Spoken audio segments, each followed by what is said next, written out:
Tatiana, gracias. 1:10 p.m. Otro de los sectores que reanudará operaciones a partir del lunes en Antioquia será el sector textil. Recordemos que esta región del país produce gran cantidad de telas y también de insumos para ese sector. Sebastián Palacio, cuéntanos cómo será esa reactivación y qué dicen los textileros. Andrés, mire, será de forma gradual y una vez estas empresas hayan sido autorizadas por las administraciones municipales. En este caso, en la ciudad de Medellín, las empresas y también el personal que trabaja en ellas deberán inscribirse a través de la plataforma Medellín Me Cuida Empresas. Allí los van a autorizar y también deben de cumplir con el protocolo de bioseguridad. Sin embargo, pese a las buenas noticias para este sector, algunas personas, algunos empresarios aseguran que la situación no es tan positiva porque en este caso podrán producir sus productos pero no tendrán a quién venderlos. Poco a poco, las máquinas de coser empiezan a mover los hilos de un nuevo comienzo. Miles de operadores tendrán en sus manos la responsabilidad de tejer el rumbo de la economía a partir del próximo lunes, cuando puedan prender motores y reactivar el sector textil. Es muy buena noticia porque la gente de igual manera vivimos de esto. Entonces la mayoría de las señoras son cabezas de familia, de las cuales no todo el mundo cuenta con el apoyo del gobierno. Para poder operar, las empresas textileras o que hagan parte de las excepciones deberán cumplir con estrictos protocolos de bioseguridad y distanciamiento, además de horarios flexibles, como ya lo implementa la empresa de María Eugenia, una emprendedora que solidariamente logró pagar una nómina de 35 millones sin producir. Estamos en un tercero, cuarto y quinto piso. Tenemos las personas adecuadas de salud ocupacional, de las cuales llegan las personas desde la temperatura hasta toda una desinfección completa. Además, esas empresas y empleados se deberán registrar en las alcaldías municipales. Aproximadamente 5.000 empresas están domiciliadas en el sur del Valle del Aburrá. De ellas, unas 1.382 corresponden al sector textil-confección. Sin embargo, algunos empresarios y comerciantes de este sector aseguran que la medida carece de lógica. Es muy complicado porque los confeccionistas estamos todos muy sellados, muy cerrados a no abrir, porque no hay a quien venderle. De esta manera, cerca de 50.000 familias en Antioquia podrán reactivar sus economías y tener un salvavidas productivo en medio de la pandemia. 1:13 p.m, muy importante, dicen las autoridades, el tema también de la flexibilidad en los horarios. Por ejemplo, algunas empresas, en este caso dentro del sector textil, lo que están haciendo es crear tapabocas distintos, por ejemplo, para que los empleados lleguen a las empresas, otro durante el proceso de trabajo y finalmente para que puedan llegar a casa y puedan cuidar a sus familias. Información que entregamos desde Medellín, Sebastián Palacio, Noticias Caracol. Gracias, Sebastián. Es la 1:13 p.m. La rama judicial también está preparando todos los protocolos de bioseguridad para darle apertura nuevamente a sus servicios. Ya sabemos que en la parte penal se están haciendo algunas audiencias de manera virtual, otras especialidades trabajan a media marcha, como el derecho laboral, de familia y civil. Pero Julián Rivas nos va a contar cuándo vuelven los juzgados a la normalidad. Catalina, muy buenas tardes. Pues como se amplió el aislamiento ordenado por el gobierno nacional, pues aquí en los juzgados también se están ampliando los términos y posiblemente después del 25 de mayo ya se puedan reabrir las puertas al público. Ya, sin embargo, están los protocolos, la judicatura ya ha establecido los protocolos para que las 5.000 o 6.000 personas que transitan a diario por este principal complejo judicial de Palo Quemado puedan venir a hacer sus trámites judiciales. A esta hora se observa totalmente el centro de servicios vacío, pero ya los protocolos se están activando. Son cerca de 5.000, 6.000 personas las que transitan por este lugar entre funcionarios, fiscales, abogados, detenidos y visitantes. Por eso muchos abogados dicen que estos protocolos de bioseguridad van a ser muy difíciles de cumplir en esta sede y en las sedes judiciales. Aquí se está trabajando de manera virtual, algunas audiencias se están adelantando de control de garantías. Sin embargo, en los juzgados que quedan en el centro de Bogotá, pues la situación sí está paralizada. En el complejo judicial de Palo Quemado en Bogotá ya se están tomando las medidas para reabrir las puertas al público y arrancar con el servicio. Palo Quemado, esto primero es este acá. Sí, ese piecito ahí. Y después lo pongo acá. Exacto. Pues coloco el otro acá. Exacto. Y me limpio acá y sigo. Y sigue. Y es que a través de este comunicado, la rama judicial ya estableció los protocolos de bioseguridad para la reapertura en todas las sedes, aunque la fecha no se ha establecido.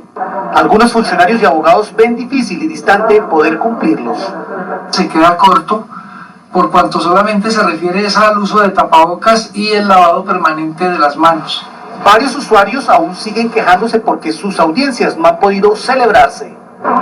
Pues sí, porque no se ha podido hacer nada y todo es por escrito y que de un correo y que no, y que le manden a otro correo y el otro correo que ahí no le contestan y entramos, están esas vueltas el doctor a ver cómo va a ser para hacer la audiencia. Según algunos abogados, el sistema penal trabaja a media marcha y las audiencias virtuales algunas veces no se pueden adelantar.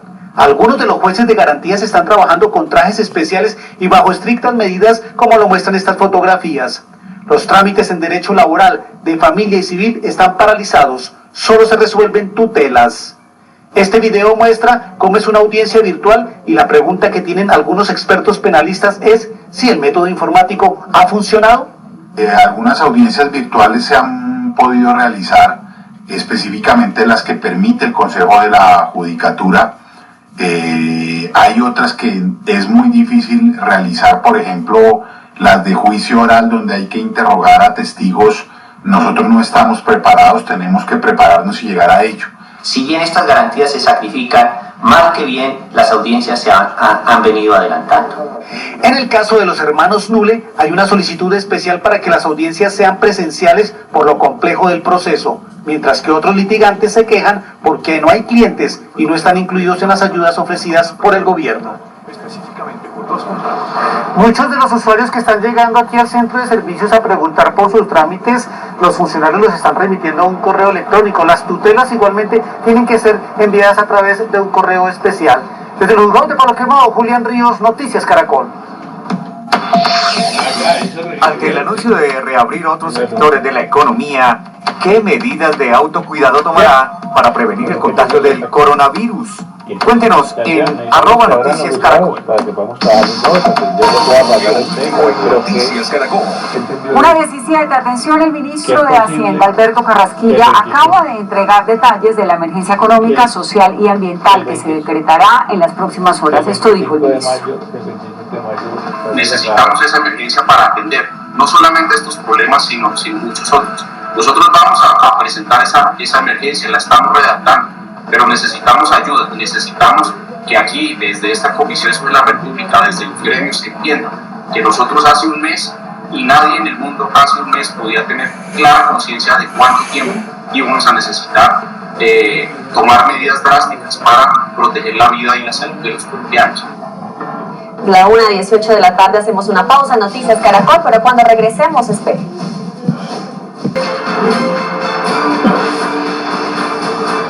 Una 28 minutos de la tarde, vamos a hacer un recorrido por este mundo bajo pandemia y comenzamos con un anuncio esperanzador.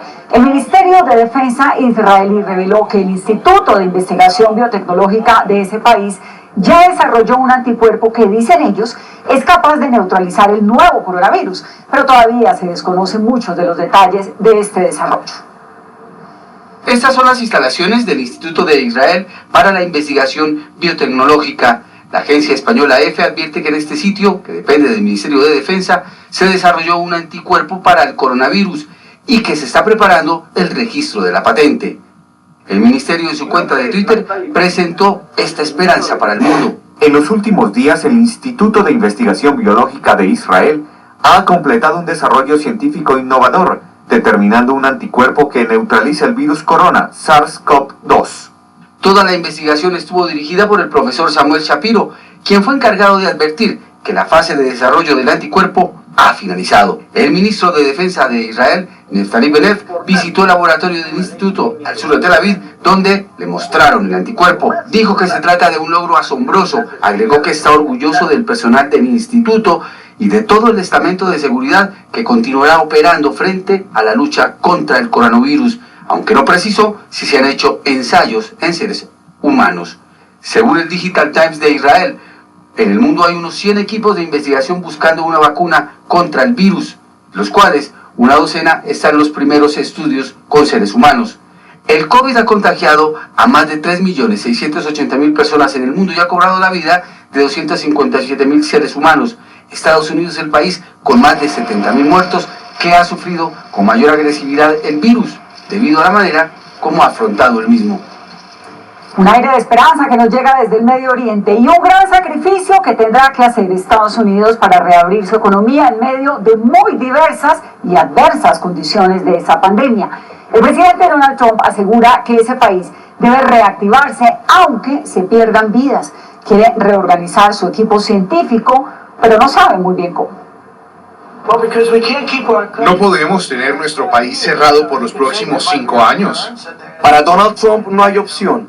Habla de sacrificios en tiempos de guerra y de la posibilidad de vidas perdidas, a costa de que el país recupere su economía. Es posible que haya algunas porque ya no estarán encerrados en un apartamento, en una casa o lo que sea. La gente está muriendo de la otra forma también. Antes de esta entrevista con ABC, el jefe de Estado sostuvo una maratónica agenda en el estado de Arizona, que sirvió de plataforma para el lanzamiento de la nueva fase de reapertura de Estados Unidos, y en la que Trump también sugirió un desmantelamiento en la Fuerza Especial de la Casa Blanca, en la que tienen asientos científicos que lo aconsejan. Pero ahora estamos viendo un poco una forma diferente, esa forma de seguridad y apertura, y vamos a tener un grupo diferente para eso. Fue tal el revuelo que esta mañana en 4 trinos moduló el tono y aseguró que la Fuerza Especial continuará indefinidamente y que podrían añadir o retirar gente de ella. Entre tanto, los gobernadores afines a Trump siguen anunciando reaperturas, como Texas, donde a partir del viernes volverán los cortes de pelo. Pero el gobernador ya sabe qué pasará apenas abra. Mientras que la sociedad empiece a reabrirse, podría llevar un incremento en las infecciones. Entre tanto, las agencias de empleo reportaron que para el mes de abril se perdieron 20 millones de puestos de trabajo tan solo en el sector privado, la cifra más alta desde que se tiene registro. Desde Washington, Juan Camilo Merlano, Noticias Caracol. Gracias, Juan. Y el gobernador del estado de Nueva York aseguró que los hechos determinarán la reapertura, no las emociones ni la política. Ahí, en el que fue el epicentro de la pandemia, se siguen reduciendo las hospitalizaciones y las cifras de muertos. Afortunadamente, vamos en directo a Manhattan con Celia Mendoza de La Voz de América. Celia, ¿cómo están las cosas hoy? Gracias, Vanessa. Así es. Las autoridades locales aseguraron que en las últimas 24 horas murieron 232 personas. El día anterior 230. Muestra una reducción significativa, pero ya se han marcado más de 19.000 muertes. Es por ello que el gobernador es cauteloso y ha asegurado que empezarán con un proceso pausado y regional que permitirá que las 10 regiones que conforman este estado puedan tomar decisiones inteligentes a la hora de iniciar esta reapertura. Es por ello que ha enlistado la ayuda de importantes figuras nacionales e internacionales, entre ellos Bill Gates, quien establecerá un plan de estrategia para establecer un camino para regresar a las escuelas, y él asegura que es reimaginar los diferentes sistemas. Parte de las medidas es que se está cerrando 4 horas diariamente de la 1 de la mañana hasta las 5 de la mañana el tren subterráneo de Nueva York, algo histórico, y se hará para desinfectar todos los días estos vagones. Es muestra de los esfuerzos que el estado de Nueva York está haciendo en este proceso a la reapertura que es necesaria, asegura el mandatario estatal. Informó Celia Mendoza de La Voz de América desde Nueva York para Noticias Caracol. Regreso contigo, Vanessa. Noticia en desarrollo en Noticias Caracol. Hablamos de imprudencias que matan. Más de 300 fallecidos ha dejado la indisciplina vial en el país. Esto a pesar de que, según las autoridades, se presenta una reducción de casi el 80% de los vehículos en las calles y carreteras del país. El impactante choque, según la víctima, lo causó el conductor del carro particular que al parecer iba con exceso de velocidad. De 7 a 8 de la noche estaba trabajando en domiciliario, de repente el carro se pasó el pare y me atropella dejándome en el piso. Lo indignante para él fue lo que después sucedió. Se fue la fuga, los vecinos del barrio me auxiliaron, me llamaron a ambulancia y cuando me desperté estaba en el médico. Me dieron 40 días de incapacidad. El imprudente conductor también lo dejó sin empleo. La moto la tengo en los patios, llevo 8 días sin trabajar. Ese es el trabajo de mi sustento, de mi familia. Mientras la policía busca al responsable, las autoridades aseguran que son más de 2.000 los sancionados por no respetar las normas en esta cuarentena. Por ejemplo, mire este taxi. Se pasa el semáforo en rojo y ahora el semáforo cambia a amarillo. Un color que motiva a los conductores de estos vehículos a aumentar la velocidad. por poco causan una tragedia. Ahora, fije su atención en estos otros vehículos. Tampoco respetan la señal. En otra calle de Bogotá, ni la señal de pare ni la de giros prohibidos son respetadas. Algunos biciusuarios tampoco respetan ni su vida. Omiten semáforos y otros no utilizan la ciclorruta. Tenemos 340 muertos en estos, desde el 25 de marzo que se iniciaron todos los procesos de cuarentena, y más de 2.300 heridos en siniestros viales en todo Colombia. Las principales causas son el exceso de velocidad y el no respeto de las señales de tránsito. En marzo del año pasado cuentan que se registraron 719 muertos y más de 4.000 heridos durante varios accidentes, sin ley de aislamiento. Por eso las actuales cifras los tienen muy preocupados. Este abril tuvo un 59% de reducción en mortalidad en siniestros viales, pero la movilidad se redujo, como usted bien lo dice, en un 80%, es decir, no guarda relación directa y estamos viendo que hay mucho más siniestros viales por exceso de velocidad que lo que teníamos hace un año. Atención a la recomendación. Salir a la calle como padres de familia, sin cinturón de seguridad, sin el casco adecuado, excediendo los límites de velocidad o irrespetando las señales de tránsito, es como si saliéramos a la calle en esta pandemia sin tapabocas y sin utilizar los elementos de seguridad. Reveló que en esta cuarentena también han muerto cerca de 70 peatones, muchos de ellos en accidentes de tránsito por no respetar las normas. 1:36 p.m. y vamos con otras noticias del día. Detenidos en la cárcel de Villavicencio denunciaron que no hay un aislamiento adecuado de los presos con coronavirus. Las autoridades de salud, entre tanto, buscan a quienes han salido de prisión para verificar su estado de salud. Snyder Rico, ¿qué dicen las autoridades sobre este problema de la cárcel?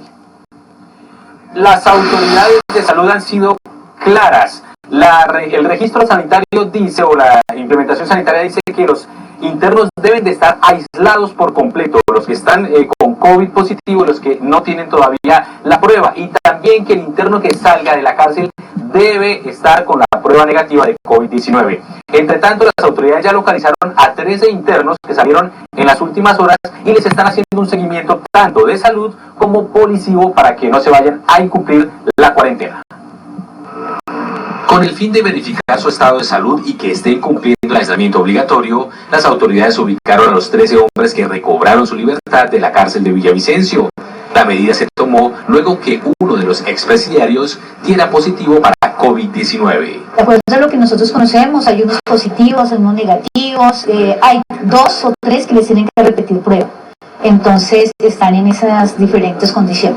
La policía hace parte de este bloque de búsqueda y además le pasa revista a 94 internos que tienen la medida de casa por cárcel en la ciudad.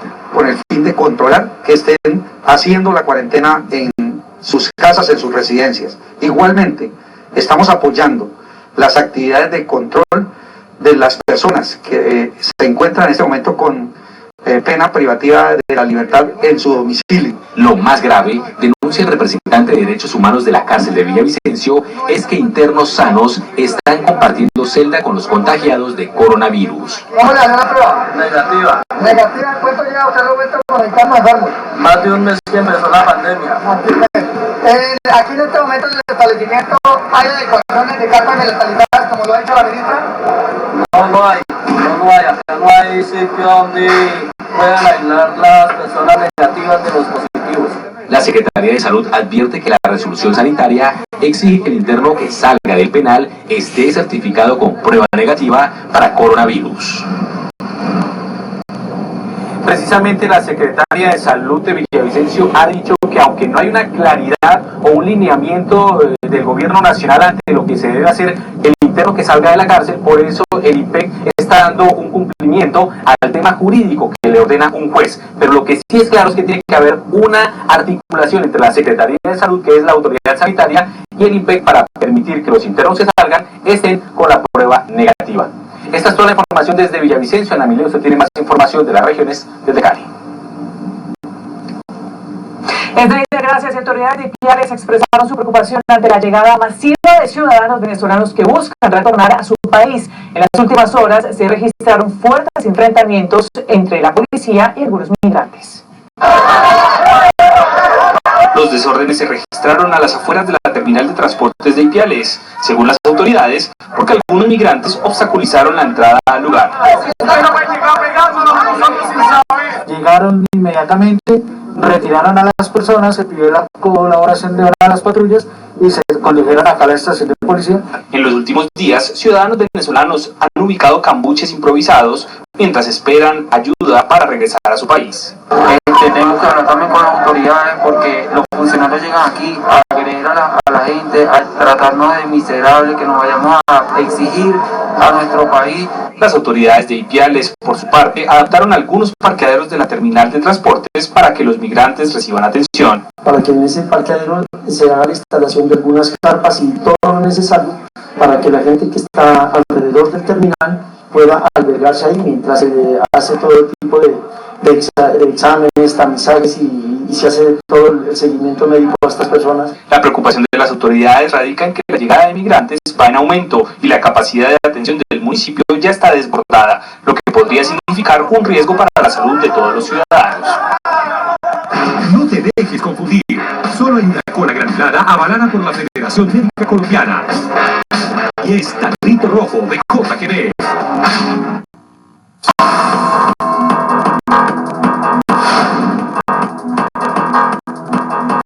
1:41 de la tarde, ¿qué tal? Bienvenidos a las noticias en un 2x3. Comenzamos con la decisión de la Superintendencia de Industria y Comercio de abrir investigación por la promoción en Internet de una prueba para COVID-19 que no estaba autorizada. El proceso de la SIC se inició en contra de la modelo Elizabeth Loaiza, quien en sus redes sociales promovía una prueba conocida como COVID-19 Rapid Test, que de acuerdo con la Superintendencia no tenía los registros sanitarios de el INVIMA para ser distribuidos. Según la Superintendencia de Industria y Comercio, la publicidad de la modelo también podría ser interpretada como una publicidad engañosa. La Procuraduría ratificó la suspensión provisional por 3 meses del gobernador del Chocó, Ariel Palacios, señalado de presuntos malos manejos de dineros para atender la emergencia por el COVID-19. El ente de control disciplinario mantuvo su decisión, argumentando que si el gobernador regresa a su cargo podría incurrir en la misma falta. La decisión de la Procuraduría fue cuestionada por la defensa del mandatario. No es posible interferir en una investigación que se adelante en la ciudad de Bogotá, él estando en el departamento de allá. No es posible intervenir y tener contacto con ningún funcionario. Los funcionarios están trabajando en su casa, en teletrabajo. Segundo, que no se podía gastar ese dinero en el pago de médicos, que es la exigencia que hace la Procuraduría, porque esa tiene norma expresa la prohibición de gastarla en salarios de los médicos. La Armada Nacional capturó a alias Harry, considerado como uno de los extorsionistas más temidos en Buenaventura. Alias Harry es señalado de integrar el grupo delincuencial organizado conocido como La Empresa y también de ser la mano derecha de alias Carlos Pepe, cabecilla de esta banda delincuencial. Las extorsiones de esta banda ascendían a 100 millones de pesos mensuales. Hoy se conoció un nuevo llamado para que el fiscal general Francisco Barbosa sea parte de la investigación por la presunta financiación ilegal a la campaña del presidente Iván Duque. La petición la hacen desde De Justicia y Transparencia por Colombia, que dicen que se puede presentar un posible conflicto de intereses debido a la relación personal y profesional que hay entre el presidente Duque y el hoy fiscal Barbosa. Por eso solicitan que se nombre un fiscal ad hoc. Y para el cierre este dato, la suspensión de la Superintendencia de Industria y Comercio a 5 empresas de transporte por no cumplir con las medidas de bioseguridad en el transporte de pasajeros hacia la frontera. Feliz tarde.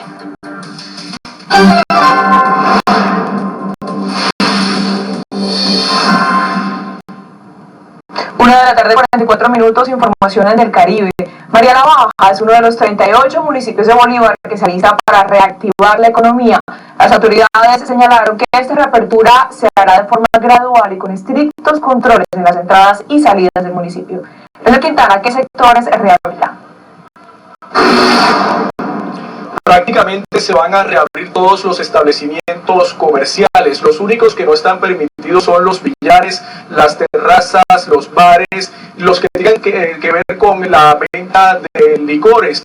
La alcaldía de este municipio ha dicho que ha habido un buen comportamiento por parte de la ciudadanía. Están respetando las recomendaciones como utilizar los tapabocas. John Carmona, comerciante de María la Baja, se alista para abrir desde el lunes 11 de mayo las puertas de su almacén de muebles para el hogar. Está contento porque cumpliendo con protocolos de seguridad podrá ganar el sustento para él y su familia. Indicar al cliente que llega cuáles son las medidas que hay que tomar y pues bastante positivo y esperanzador y esperemos que todas estas cosas se superen muy pronto. María la Baja está ubicado a 67 kilómetros de Cartagena y tiene 69.000 habitantes que están comprometidos en evitar el contagio. Y vamos a poner un letrero aquí que el que no traiga tapabocas no se va a atender, para que la cuestión siga su curso como va. El pueblo en un porcentaje ha sido obediente, la gente sale en la mañana, hace su mercado y se ingresan a sus casas y los toques de queda han tenido buen cumplimiento. Jóvenes que fueron resocializados ahora son los encargados de controlar la entrada y salida de motocicletas y vehículos. De que en verdad cumplan con la prevención, que esto no es por molestar al pueblo, esto es por prevenir. Nosotros no queremos que haya un contagiado. La alcaldía informó que varias calles de la población serán reactivadas. En el casco urbano, 2,5 kilómetros, que ya empiezan la próxima semana. 2,5 kilómetros. Y en la parte rural, pues vamos a empezar con el corregimiento de San Pablo, donde se van a hacer 1 kilómetro corrido y medio. Ante la reactivación de los establecimientos, los mayarabajenses continuarán con estrictas medidas para no contagiarse del COVID-19. Y una queja recurrente aquí en la plaza principal de algunos vendedores informales y habitantes que se han acercado es que han recibido pocas ayudas humanitarias. Eso es lo que nos han dicho en hace pocos minutos. Desde María la Baja, Leonel Quintana, Botón, Noticias Caracol. Leonel, gracias. En algunos municipios del área metropolitana de Barranquilla, donde la gente no quiere acatar las medidas de aislamiento, comenzó a regir un toque de queda las 24 horas del día. Ramiro Pino, ¿cómo transcurre esa nueva medida? Alejandra, mire, ha transcurrido en relativa calma. Algunas personas han violado esta medida, han sido sancionadas. La policía reporta que al menos 30 personas les han sido impuestos comparendos por salir a violar la medida del toque de queda. Pero desde que inició la cuarentena en Barranquilla y su área metropolitana, dice la policía que han sancionado a más de 21.000 personas. Precisamente por eso fue que decretaron este toque de queda para Soledad, Malambo y Sabana Grande, donde la gente no se ha querido quedar en casa y las cifras de contagio del coronavirus han ido en aumento. Con patrullaje de las fuerzas especiales de la policía, las autoridades vigilan las calles en Atlántico para que se cumpla el toque de queda. La medida comenzó a regir en Soledad, Malambo y Sabana Grande porque, según las autoridades, muchos habitantes no se han querido quedar en casa. Evitar que el COVID-19 se siga extendiendo a lo largo y ancho de nuestros entes territoriales. No se trata de perturbar a nadie, aquí se trata es de que la gente no se siga enfermando y evitar un riesgo de muerte que esta pandemia desafortunadamente ha traído como consecuencia. Las autoridades anunciaron sanciones para quienes incumplan el toque de queda. Los invitamos a que por favor tomemos conciencia. Acá tenemos el llamado de las autoridades de la Policía Nacional a través de nuestras caravanas por la vida, de tal forma de que apoyemos y ayudemos a disminuir el índice de contagio. Una vez culmine el toque de queda inicialmente establecido hasta el 11 de mayo, las autoridades locales reportan que están dispuestos a reabrir algunos sectores económicos dependiendo el comportamiento de la comunidad. Y siempre y cuando estas nuevas empresas nos presenten al pie de la letra todos y cada uno de los protocolos en materia de bioseguridad y estemos total y absolutamente seguros de que no va a haber ningún tipo de inconvenientes con la reactivación de los mismas, vamos a entregar nosotros el aval para que comiencen a funcionar nuevamente. De acuerdo con el más reciente informe del Ministerio de Salud, en Atlántico, incluyendo a Barranquilla, van 641 casos de COVID-19 y 24 muertes por la misma causa. Bueno, en las últimas horas se conoció que la secretaria de Salud del Atlántico, Alma Solano, dio positivo para COVID-19. La misma funcionaria dio a conocer la noticia a través de un video que envió a los medios de comunicación, explicando que se les hizo la prueba a un grupo de trabajadores del sector salud, incluyéndola a ella, y dieron positivo para el coronavirus. La funcionaria manifestó que es asintomática y en estos momentos cumple la cuarentena en su casa. En el municipio de Soledad Atlántico, Argemiro Pion, Noticias Caracol. En DirecTV ahora más que nunca estamos a tu lado. Compra hoy y paga en julio. Incluye DirecTV Go gratis. Llama ya al numeral 332. vamos a hacer una pausa, pero cuando regresemos... Que habla de un doble beneficio. Una clínica de Bogotá contrató un hotel que estaba a punto de cerrar sus puertas por falta de clientes para que 65 de sus empleados de personal médico se hospedaran allí y no fueran discriminados en la calle. Héctor Rojas nos cuenta más de esta historia, cuál es la clínica, cuál es este hotel, Héctor. Miren, con el convenio no solamente lograron salvar a los empleos del personal del hotel, sino también beneficiar al personal médico que estaba sufriendo de estigmatizaciones. Los trabajadores del sector salud de la clínica CIOSAT solamente deben salir de la clínica, cruzar la calle, caminar cerca de unos 40 pasos y llegar hasta el hotel Teusacá, aquí en la localidad de Teusaquillo. Este convenio les permitió a todos beneficiarse. Llevan 45 días hospedados acá sin ver a sus familias. Esta tal vez es la parte más difícil. Con los aeropuertos cerrados y el no ingreso de turistas a Bogotá, este hotel estuvo a punto de cerrar sus puertas. Pero mientras le contaba sus desdichas a su vecino, el director administrativo de una clínica le brindó una oportunidad de oro. Gracias a Dios se activó con la clínica este convenio y eso nos da una motivación para seguir y ayudando a los empleados, que es la parte más delicada. La clínica CIOSAT contrató los servicios del hotel luego de escuchar historias como estas que estaba viviendo día a día el personal de la salud. Cuando te ven con un uniforme, no te paran los taxis, no te paran los alimentadores, o sea, tratan como de aislarte. Es muy difícil, las agresiones son muy evidentes. Se hacen tanto al médico como a las enfermeras. Hay una fobia con el uniforme. Yo vivo en Soacha y desplazarme de allá hasta acá siempre es un poquito complicado, tanto por el transporte y por el pico y placa. Al firmar el contrato con el hotel, 65 personas de la clínica se beneficiaron. Tenemos personas de facturación, tenemos personas de atención al usuario, terapia respiratoria, médicos especialistas. O sea, aquí en el hotel tenemos personal de todo tipo de todos los departamentos. Los trabajadores deben solo cruzar la calle para llegar a su lugar de descanso, pese a todos los beneficios que reciben de ser privilegiados. Extrañan a sus familias, pues algunos de ellos llevan 45 días lejos de casa y sin contacto físico con sus seres queridos. Pues mi hija pues me extraña, que cuando vuelvo, que me quiere ver, pero yo tengo que protegerlos a ellos. Que me cuide muchísimo. Sí, para no... ¿Y qué piensan ellos de que usted esté lejos de casa? Que estoy haciendo una labor muy bonita. Y eso es lo que ellos dicen de mí. Un convenio que no solo protege a los trabajadores de la salud, sino que además logró salvar del desempleo a los 15 empleados del hotel. Las buenas prácticas implementadas por la clínica CIOSAT no solamente le han permitido que el personal médico esté a salvo, seguro, sino también que no haya ningún contagio aquí en esta clínica, pese a que tratan a pacientes con COVID-19. En la localidad de Teusaquillo, Héctor Rojas, Noticias Caracol. Ellos toda la solidaridad y toda la gratitud, Héctor, gracias.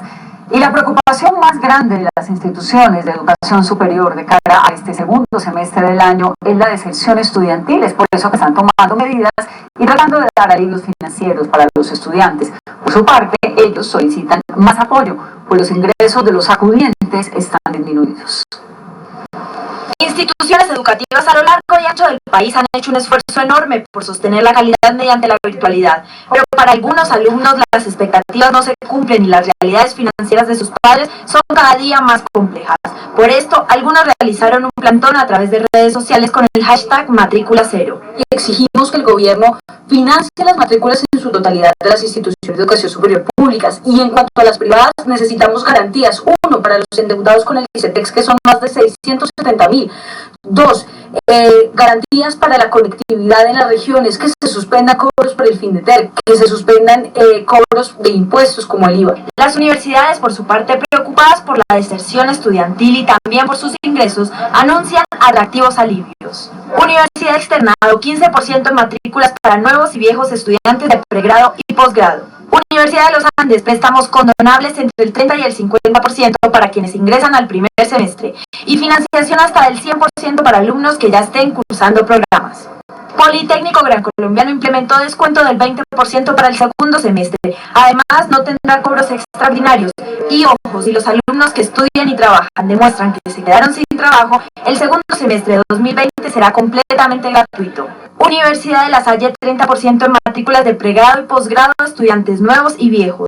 Además, devolución del dinero para quienes hayan pagado inscripción. Universidad Jorge Tadeo anunció el mismo descuento del 30%. La Javeriana anunció financiación hasta el 90% para pregrado y 50% para posgrado.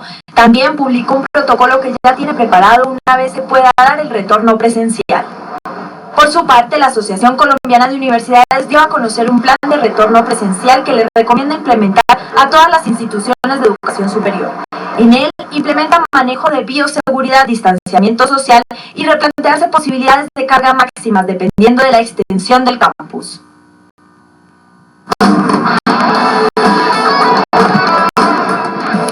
Cifras, se estima que cerca de 35.000 odontólogos y 180.000 estilistas están hoy de brazos cruzados por cuenta de la emergencia del COVID-19. Ellos tienen que trabajar para recibir sus ingresos, pero hasta ahora no han podido hacerlo y además el gobierno tampoco da vía libre para que puedan retomar sus actividades. Paula Cano no abre su peluquería desde el 20 de marzo. Solo lo hizo hoy para darnos esta entrevista. Con ella trabajan 3 estilistas y una manicurista que hoy no están recibiendo ingresos. Nosotros estamos con 0 ingresos desde el 20 de marzo. El tema es complicado y es preocupante para nosotros todos los estilistas. Su sector aún no es tenido en cuenta para reabrir sus puertas. Están dispuestas a acatar todos los protocolos que sean necesarios para volver a laborar. La mayoría del gremio utilizamos un protocolo que debemos de seguir y sabemos que hay que cambiarlo a la fecha. Esta situación no es diferente para los odontólogos, quienes completan 50 días con sus consultorios cerrados. A esos sumémosle auxiliares, higienistas, recepcionistas. Es una cadena larga que podría llegar perfectamente a 270.000 personas. El odontólogo Mauricio Díaz asegura que están listos para extremar las medidas de bioseguridad para retomar labores. Nosotros vamos a eliminar esta unidad. Vamos a hacer acá una zona de cambio donde el paciente va a dejar su cartera, su maleta, lo que traiga, y se le pone la bata para que siga a atención en los consultorios. Según el ministro de Comercio Juan Manuel Restrepo, estos 2 sectores aún no pueden reabrir sus negocios. Son sectores que están contemplados para que seguramente vengan en una siguiente oportunidad, y sé que en el caso de los odontólogos el ministro de Salud ha venido trabajando con ellos para encontrar unos protocolos de bioseguridad apropiados. Por ahora, el gobierno nacional solo ha dado lineamientos para la prestación de servicios de urgencias odontológicas. 2 de la tarde, 22 minutos. Uno de los eslabones que sostiene la economía de Cartagena es el turismo, que por la llegada de la pandemia se ha visto gravemente perjudicado. Los sectores afectados piden ayuda y extrema atención del gobierno, pues deben seguir con las puertas cerradas. Carlos Cataño Guarán, ¿cuál es el panorama? Alejandra, en una ciudad con vocación turística como Cartagena, el panorama es catastrófico si se tiene en cuenta que no hay otra alternativa. Además, es nulo el flujo de turistas aquí en la ciudad de Cartagena desde mediados del mes de marzo, pero además no ha habido ninguna rehabilitación ni fecha definida para que se reinicie esta temporada de turistas en Cartagena. Con la suspensión de vuelos, arribo de cruceros y la restricción al transporte terrestre, la industria turística quedó condenada a un cierre prolongado. La inactividad de la cadena hotelera, restaurantera y otros establecimientos generó un traumático impacto laboral. Hoy en día, los hoteles han adoptado por enviar a casi 1.600 empleados directos a vacaciones colectivas. Esta razón llevó al gremio turístico a solicitar al gobierno beneficios financieros. Queremos aprovechar para que la administración logre efectuar alivios económicos para el sector de agencias de viajes, el sector de hoteleros, el sector de turismo en general, que representa el 30% del empleo formal en la ciudad. Otros gremios productivos con menores afectaciones que el turismo también reclaman trato preferente y piden acatar con agilidad las medidas del llamado aislamiento inteligente. Reactivar el sector de construcción y manufactura, que representan más de 4.700 empresas y 22.000 empleos. Y es importante ir planeando cuáles serán los siguientes sectores económicos que se van a incitar a la economía, como el sector comercio. Las playas vacías y las calles desoladas del centro histórico son la muestra de los estragos económicos de la ciudad que lleva el título de Distrito Turístico de Colombia.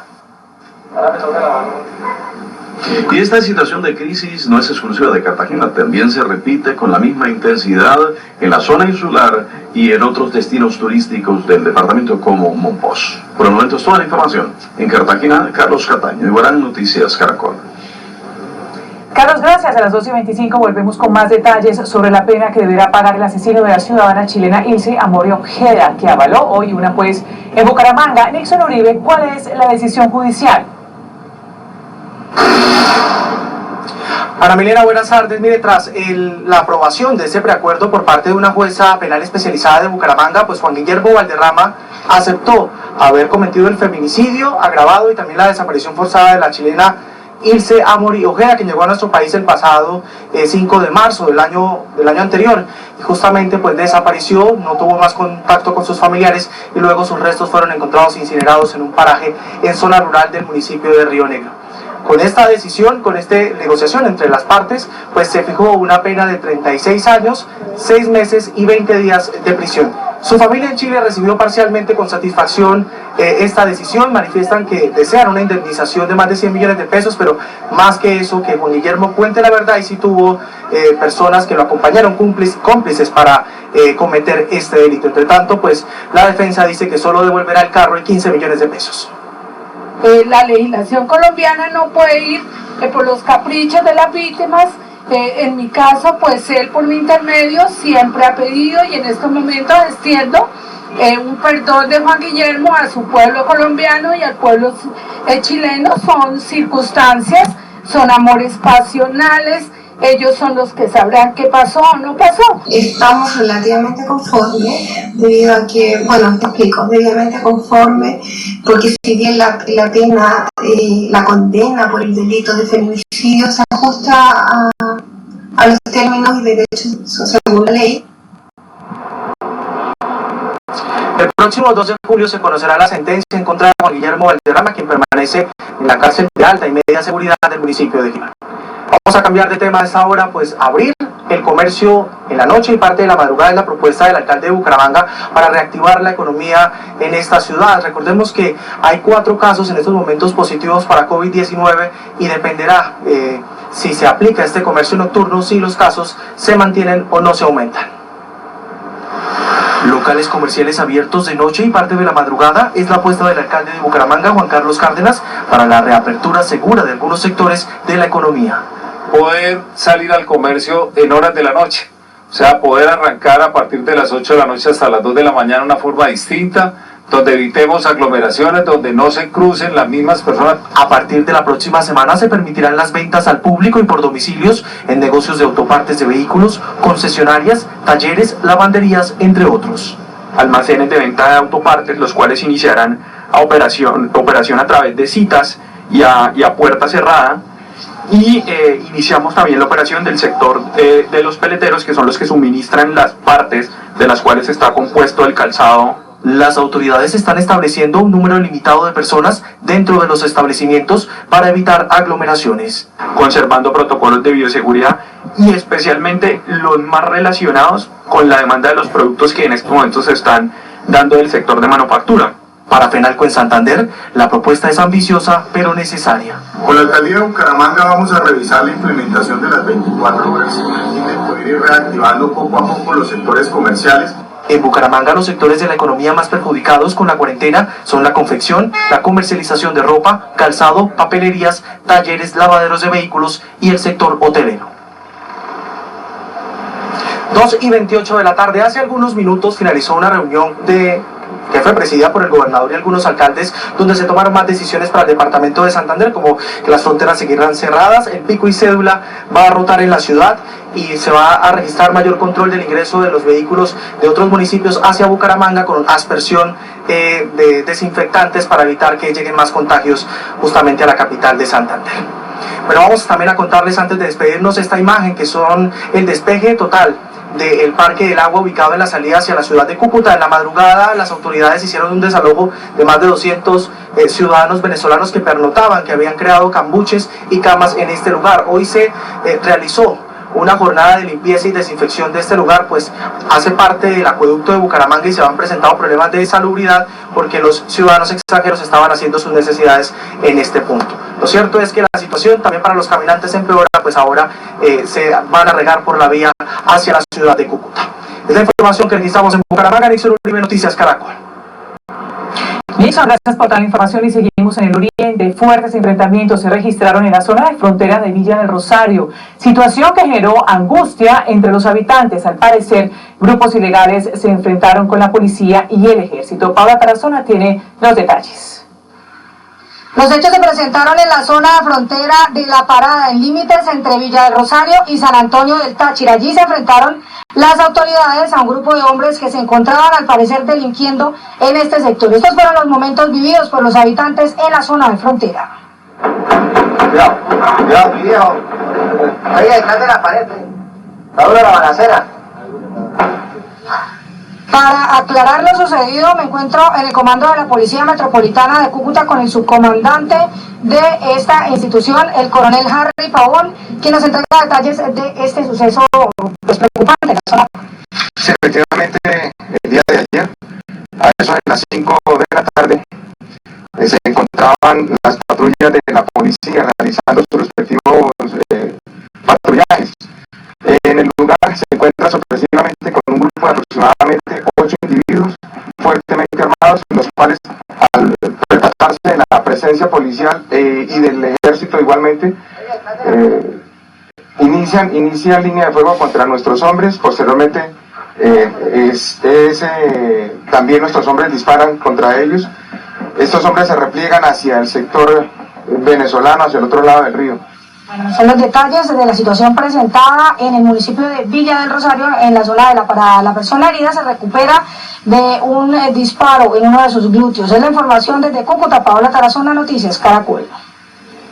Paola, gracias. Y los organismos de control aseguran que se ha recrudecido la violencia contra los líderes sociales. En medio de la pandemia, los grupos armados están aprovechando el aislamiento obligatorio para atacarlos en sus propias casas. Y en el Cauca, las cifras de ataques se duplicaron respecto a la época previa a la pandemia. Inicialmente, el defensor del pueblo señala que hasta el último monitoreo, al 19 de abril, fueron asesinados 56, en comparación con 38 del mismo periodo del año pasado. Están prohibiendo el abastecimiento en algunos lugares, no dejan pasar los alimentos, lo que es muy grave. Tuvimos casos en la zona de la cordillera nariñense, pero también en Mojayá, también en la cuenca del Tumaco, donde no dejaron entrar a una gente. La comunicación está totalmente restringida en las zonas donde hay actores armados, les obligan a no tener celulares.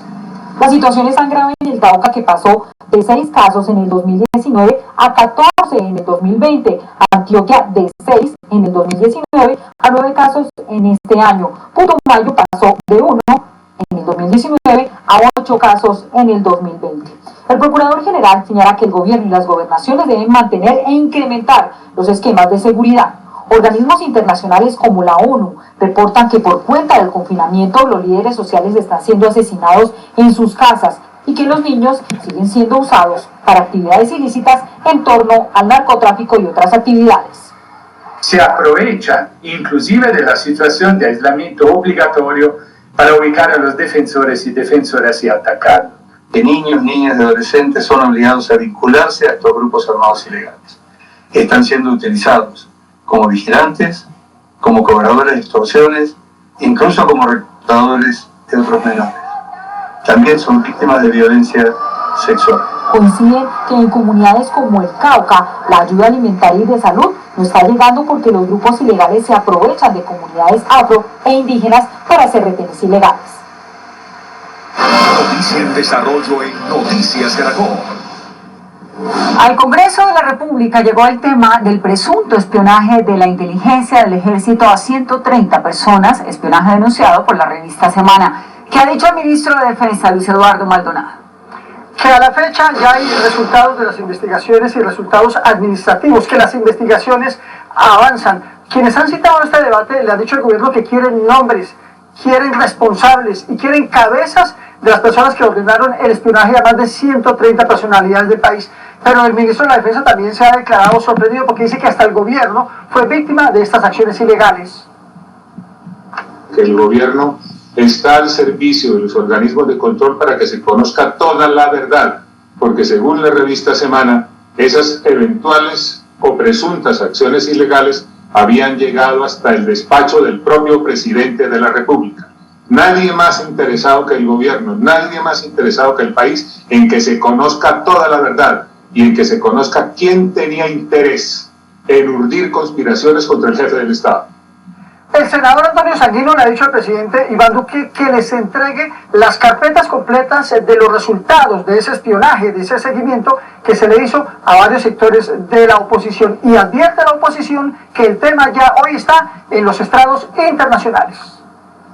Hoy mismo estamos poniendo en conocimiento de los organismos internacionales, de la Comisión Interamericana de Derechos Humanos y de las Naciones Unidas, estos hechos, y estamos incluso solicitando una comisión especial de ambos organismos para que hagan presencia en el país y se adelanten las investigaciones con presencia de la comunidad internacional sobre estos hechos.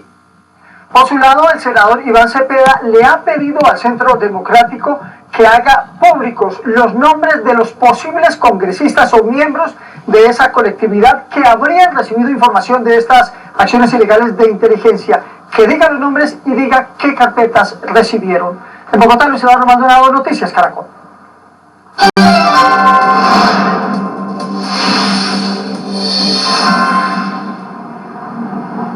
2 de la tarde, 36 minutos. Clínicas y hospitales en Antioquia le están pidiendo apoyo, ayuda urgente al gobierno nacional. Las instituciones de salud aseguran que están en crisis, que están en riesgo debido al decrecimiento en los ingresos en relación con las actividades no prioritarias en tiempos de cuarentena. Lina Tobón, ¿qué le están pidiendo las clínicas y hospitales antioqueños al gobierno nacional? Buenas tardes. En la rueda de prensa virtual que se llevó a cabo hoy a las 9 de la mañana participaron 13 instituciones hospitalarias del departamento de Antioquia, entre ellas algunas certificadas como el Hospital San Vicente de Paúl, el Hospital Pablo Tobón Uribe y la Clínica CES. Ellos señalan que aún los recursos que fueron anunciados por el gobierno nacional no han sido entregados de manera efectiva por parte de las empresas responsables de pago. También señalan que hay demoras en la compra de elementos de protección por parte de las ARL, pero tienen una propuesta para el gobierno nacional: la remuneración por disponibilidad. Lo que queremos es que, igual que en el sector eléctrico, se cree un cargo de confiabilidad y se nos remunere por esta disponibilidad. Los hospitales del país no tenemos caja suficiente para más de 30 días, ya tuvimos problemas en abril. Solicitamos entonces que se redistribuya temporalmente los recursos del sistema de salud que están derivados de la UPC, de las ARL, del SOAT y de las distintas subcuentas del ADRES, para que nos compensen esa disponibilidad que tenemos, además de los sobrecostos que hoy nos exige la atención de los pacientes COVID. Esas instituciones del departamento de Antioquia también hacen este llamado de emergencia al gobierno nacional por parte de las demás instituciones del país. Piden que se haga mayor seguimiento a las empresas responsables de los pagos que aún no ha podido llegar a estas instituciones. Lina Tobón, Noticias Caracol. Lina, gracias. Por otro lado, las autoridades en Medellín están trabajando de la mano de las nuevas industrias autorizadas para volver a trabajar a partir del lunes. Esto con el objetivo de que cumplan todos los protocolos y medidas de bioseguridad exigidas por el gobierno nacional. Sebastián Palacio, ¿cómo deberán operar dichas industrias desde el lunes? Mire, Andrés, es clave lo que usted dice, cumplir con los protocolos de bioseguridad por parte de todas las empresas. Este dato es bien relevante. En este momento en Medellín y el área metropolitana están autorizadas para circular aproximadamente unas 800.000 personas. Dice el secretario de Gobierno de la ciudad de Medellín que el próximo lunes se espera que otras 100.000 personas se sumen a este importante número, es decir, cerca de 1 millón de personas se movilizarán el próximo lunes en la ciudad de Medellín. Por eso es que es tan importante también el tema de las medidas de bioseguridad, y ha dicho que es fundamental que todas las empresas o negocios que estén dentro de las excepciones en este momento se tienen que inscribir a través de la plataforma Medellín Me Cuida Empresas o Medellín Me Cuida Personas. Recordemos que el propósito de estas plataformas es hacer cercos epidemiológicos seguros. ¿Cómo así? Si por ejemplo hay un brote en una empresa de la ciudad, entonces nosotros ya sabemos quiénes trabajan ahí y quiénes son sus familias, para de esa forma hacer una cuarentena inteligente, concreta y puntual. 2:39 de la tarde. También es importante esta base de datos precisamente para que los policías puedan tener acceso a esa información y así poder sancionar a quienes estén incumpliendo con la cuarentena. En este momento muchos ciudadanos están recorriendo las calles de la ciudad porque están en la hora especial para hacer ejercicio. Información que entregamos desde Medellín, Sebastián Palacio, Noticias Caracol.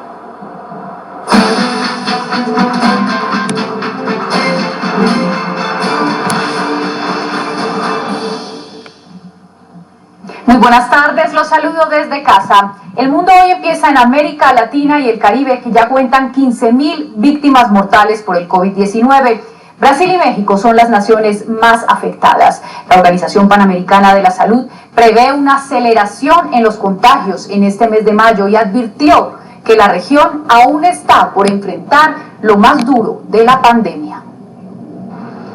Mayo sería el mes más crítico para América Latina por la pandemia del coronavirus. Así lo advirtió la Organización Panamericana de la Salud. Hay un factor que preocupa, que nos dice que la transmisión todavía es muy alta en esos países. Se deben implementar todas las medidas sanitarias públicas disponibles, como el testeo masivo, el rastreo de contactos y la distancia social. Al llamado de ese organismo se sumó hoy también el del alcalde de la ciudad brasilera de Manaus, Arthur Virgilio Neto, quien pidió ayuda a 21 líderes mundiales para paliar la delicada situación que vive su ciudad y el estado al que pertenece, Amazonas. En el gigante suramericano el coronavirus no da tregua, ya hay más de 116.000 casos positivos de contagio y los muertos estarían cerca de los 8.000. Perú es la segunda nación de la región con más casos reportados, 51.000 pacientes positivos, y aunque esa nación se encuentra en confinamiento desde el 15 de marzo, se han reportado fiestas a plena luz del sol y hasta una estampida humana en un mercado de la capital. En Ecuador ya son más de 31.000 los casos registrados de coronavirus y más de 1.500 los muertos. En tanto, México ocupa el cuarto lugar en los contagios, 26.000 casos positivos y más de 2.500 muertos. Chile le sigue en la lista con 22.000 casos positivos, pero de esos ya hay más de 10.000 recuperados. República Dominicana y Colombia ya superaron los 8.500 contagios, mientras que en Panamá la cifra va en 7.500 y en Argentina hay reportes de 5.020 pacientes infectados. Latinoamérica ya superó los 15.000 muertos y ante las medidas de relajación que han impuesto varios gobiernos, la OPS mantiene su advertencia: cautela para evitar que la situación se vuelva incontrolable. Y en España e Italia la muerte parecía haber dado una tregua en los últimos días. Sin embargo, hoy se produjo un repunte en el número de fallecimientos. Esas naciones ya iniciaron un desconfinamiento gradual y han tenido una notable mejoría en sus cifras de contagiados y fallecidos por COVID-19, pero el Ministerio de Sanidad español registró hoy 244 decesos. Ayer hubo 185 y llevaban varios días por debajo de 200. Por su parte, el gobierno de Italia indicó que hoy las defunciones se elevaron a 369, un número significativo, pues ya habían descendido por debajo de 300 e incluso de 200 muertos en los últimos días. Y seguimos en España, donde el gobierno de ese país logró prorrogar el estado de emergencia tras una dura batalla, sobre todo con el Partido Popular en el Congreso. Entre tanto, los profesionales de la salud siguen luchando no solo por salvar las vidas de los pacientes, sino las de ellos mismos. Este es el testimonio de un auxiliar de enfermería que contrajo el COVID-19. En primera línea, siempre listos y dispuestos, sin importar las marcas en su rostro por los implementos de protección, las largas jornadas e incluso la exposición directa, médicos y enfermeros siguen batallando en esta lucha contra el virus. Tanto así que aún después de contraer el coronavirus, como esta auxiliar de enfermería española, vuelven a seguir salvando vidas después de que la propia estuvo amenazada. He superado el COVID-19 y ya he vuelto a mi puesto de trabajo. El ingreso de Cristina vino después de días difíciles. Duró aislada en su apartamento 4 semanas. Días después celebró la llamada en la que le informaron que su prueba había dado negativa. Ya estaba sana. De esta manera, ya recuperada, se prepara desde casa para volver Codito. Después de su experiencia, le gustaría que la labor de los sanitarios sea más reconocida.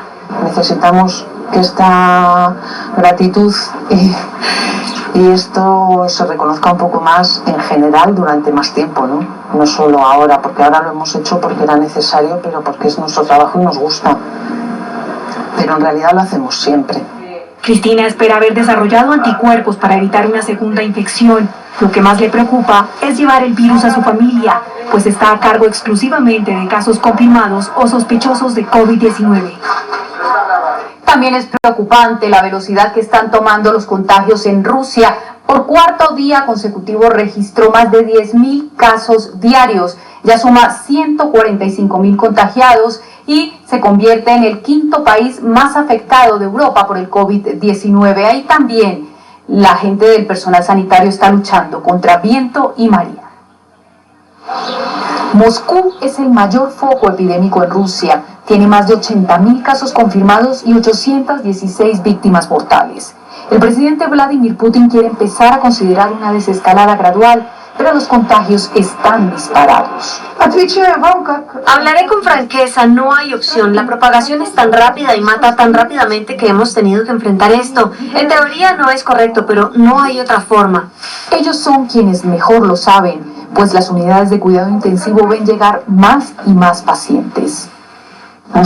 Hemos recibido más de 60 pacientes por día. Eso es un choque para todos nosotros. Conocíamos la naturaleza de la enfermedad y fuimos entrenados cuando abrimos, pero cuando empezamos, la situación fue mucho peor de lo que anticipamos.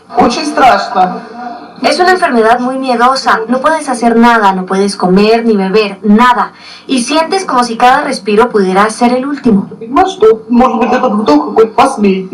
Los de este hospital de Krasnoyarsk decidieron quedarse a vivir ahí durante la emergencia. Es la forma más segura y eficaz de enfrentarla, y ahí tratan de encontrar la forma de descansar el cuerpo y liberar el alma.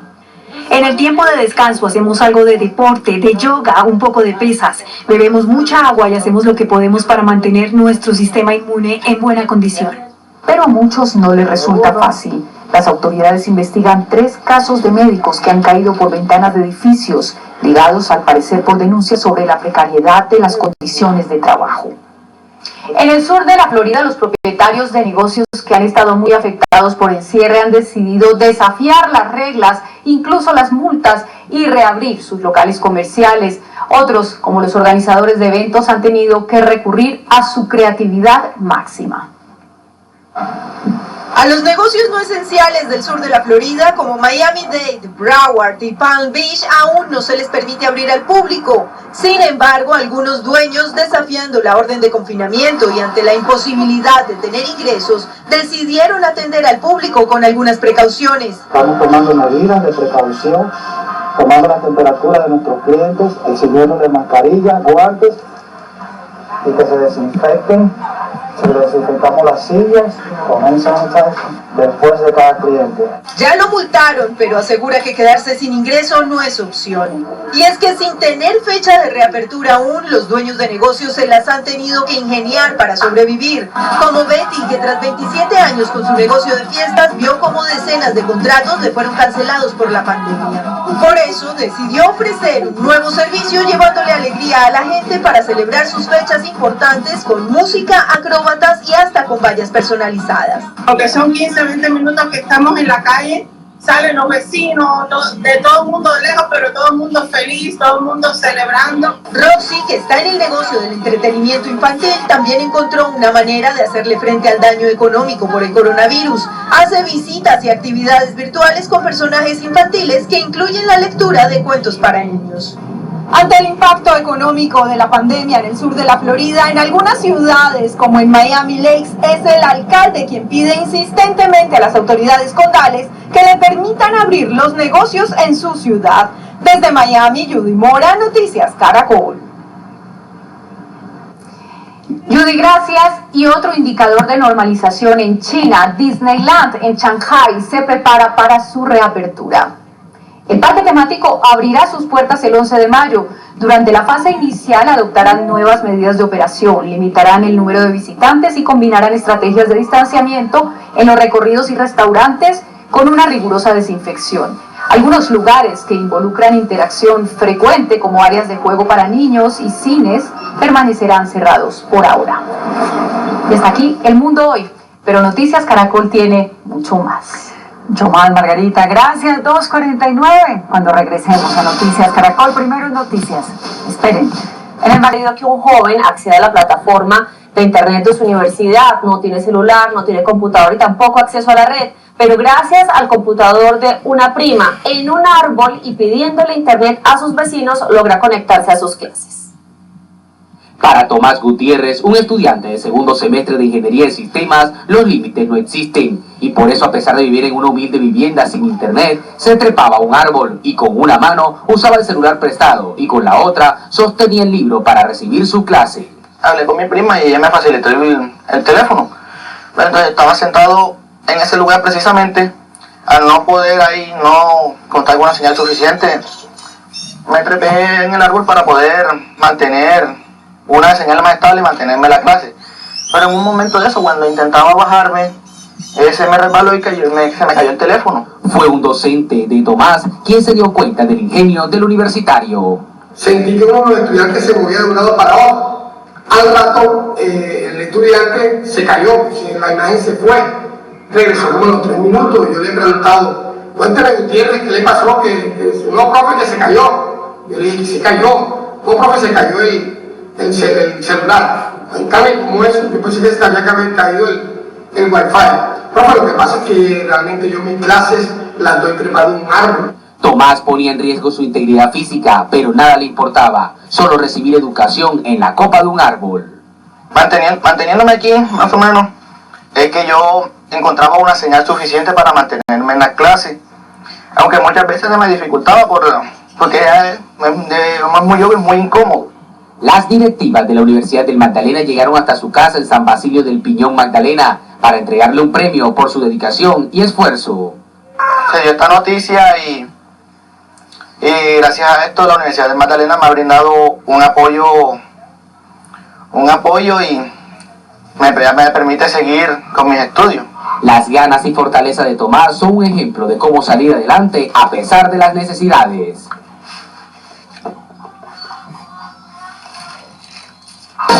Lo último en Noticias Caracol. Son las 3 de la tarde, mucha atención, una gigantesca protesta se está presentando en el sur de Bogotá. La situación está originando una grave afectación en la movilidad. ¿Qué es lo que está pasando, Julián Ríos? Sí, efectivamente estamos en la calle 32 Sur, aquí en el sector del barrio Olaya, y es impresionante la romería de gente, de usuarios del servicio de Transmilenio que a esta hora caminan hacia el sur de Bogotá, porque más adelante en la calle 32 un grupo de venezolanos y colombianos está haciendo un bloqueo y una manifestación, están exigiendo ayudas del gobierno nacional. Hasta este punto donde me encuentro están devolviendo el sistema articulado para que regrese hacia el norte y mientras tanto la gente está caminando hacia sus lugares y hacia sus hogares aquí en el sur. Esto está generando un mayor riesgo de contagio porque la gente no tiene, los usuarios del Transmilenio están caminando y no tienen el aislamiento social. Muchas personas vienen sin sus tapabocas y les tienen que caminar hacia la parte de la Caracas con 32 Sur, donde repetimos se está adelantando un bloqueo por parte de ciudadanos venezolanos y colombianos. A esta hora el sistema de Transmilenio en este punto de Bogotá totalmente bloqueado y no hay servicios, las personas están caminando hacia el sur de Bogotá. Vamos a mostrarles nuevamente, es gran la cantidad de caminantes, de usuarios del servicio de Transmilenio que se dirigen hacia sus hogares sin ningún distanciamiento. En la gran romería no está haciendo distanciamiento, esto genera un riesgo de contagio aquí en el sur de Bogotá. Hasta ahora las autoridades no han podido desbloquear este sector del sur de Bogotá. Más adelante hay más personal de la policía tratando de persuadir a las personas que se encuentran ahí para poder dar vía y que estas personas que están caminando por este sector de Bogotá puedan subirse nuevamente a los articulados y regresar a sus hogares. También lo están haciendo en bicicleta y seguiremos aquí en este sector pues muy atentos a la situación, compañeros.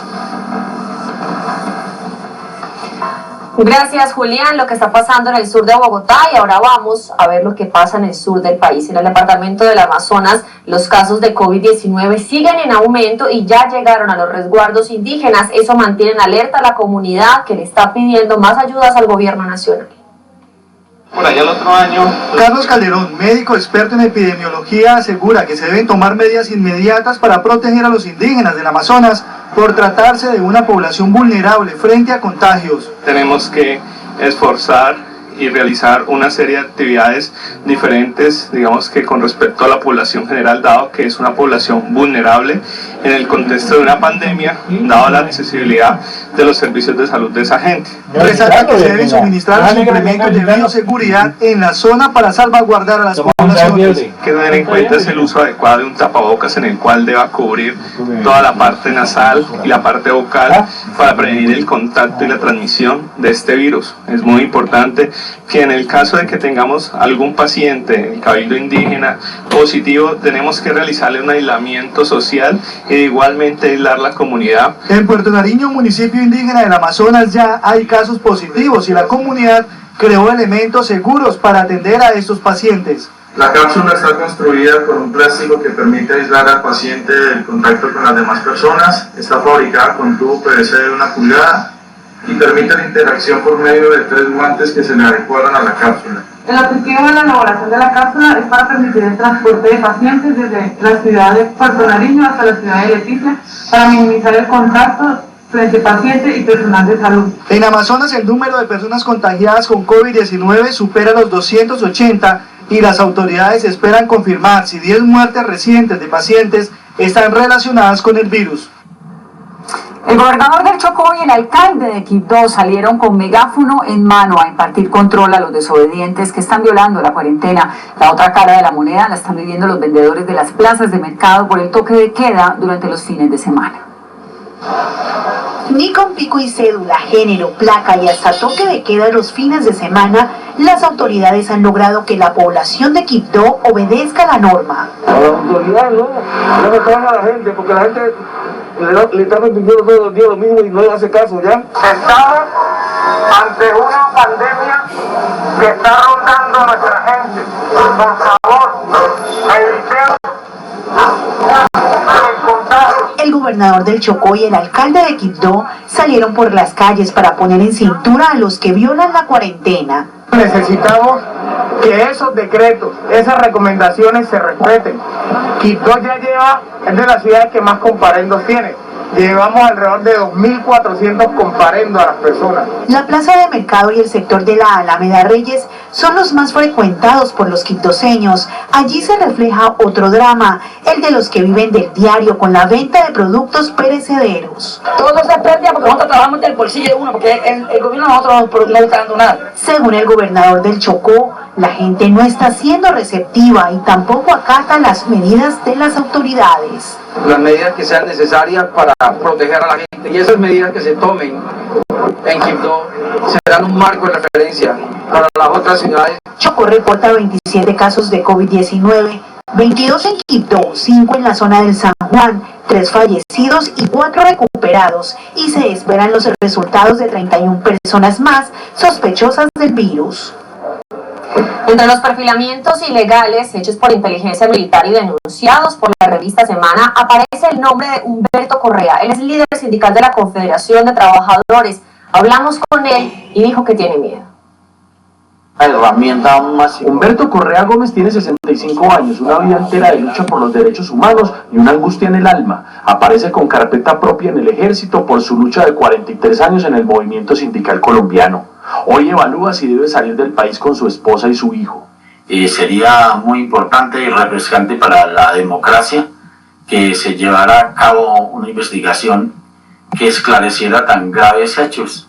Mi familia, todos nos sentimos intimidados, estamos en un momento de crisis. Para él, estos rastreos ilegales tienen todo que ver con su rol como secretario de Derechos Humanos de la Confederación Nacional de Trabajadores CGT y en particular por su trabajo sobre la violencia ejercida por distintos actores en medio del conflicto contra los representantes del sindicalismo en Colombia. Está el tema de reparación colectiva del movimiento sindical. Yo estoy liderando por parte de la central el tema de víctimas que es un informe que estamos haciendo a la Comisión de la Verdad. Colombia tiene una larga tradición de crímenes contra sindicalistas. Desde 1973 han sido asesinados 3.265, de los cuales 2.929 eran hombres y 336 mujeres.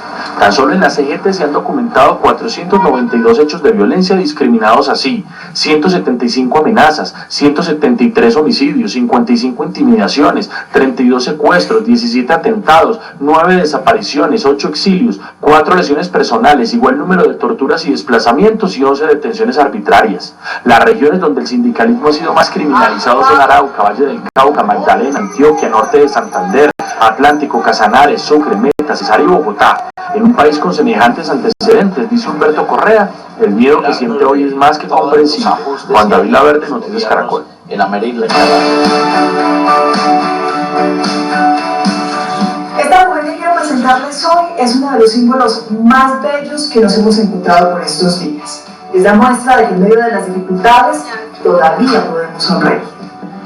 Yo soy una negrita contenta, que a Dios le doy la gracia por haberme dado como bendición la dicha de haber nacido en el Chocó, pero orgullosamente antioqueña. Carmen es una de las beneficiadas de la empresa Ponto Brasileiro, que está llevando mercados a familias desplazadas. Hay muchas personas que al igual que yo pues necesitan, ¿cierto? Pero hay otras personas que están más necesitadas. ¡Vecina, ¡vamos a mi casa! Esentia, compañía colombiana que fabrica resinas plásticas, en alianza con otras empresas, están aportando 2.000 millones de pesos para insumos médicos. Tapabocas, válvulas para respiradores, caretas, trajes de protección para la comunidad médica, empaques de alimentos y la logística para que los materiales lleguen a su destino. Esta crisis ha afectado principalmente a medianos y pequeños empresarios. La oportunidad está en la transformación digital. UNED promueve un evento a través de plataformas digitales para que el gremio de la tecnología aporte en estos nuevos desafíos. Muchas personas que si no salen a la calle no encuentran el dinero para poder sobrevivir. Entonces nos pusimos a hablar con una serie de amigos y les planteamos la idea. Entonces